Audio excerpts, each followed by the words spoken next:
আমি এক অযোগ্য মানুষ, যার কোনো যোগ্যতা নেই, অন্তত এই পৃথিবীর হিসেবে। আমি ভালোবাসতে জানি, কিন্তু বোঝাতে জানি না।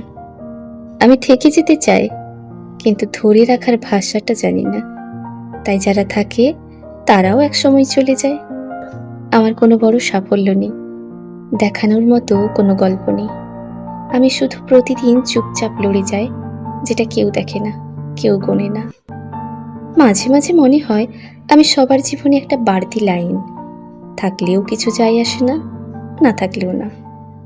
তবু এই অযোগ্য আমিটার ভেতরে একটা ছোট্ট মন আছে, যে এখনো মায়া করে, এখনো অপেক্ষা করে, এখনো বিশ্বাস করতে চায়।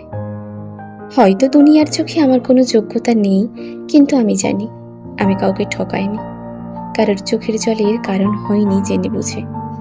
আর এইটুকু সততা নিয়েই আমি বেঁচে আছি। এটাই হয়তো আমার একমাত্র যোগ্যতা।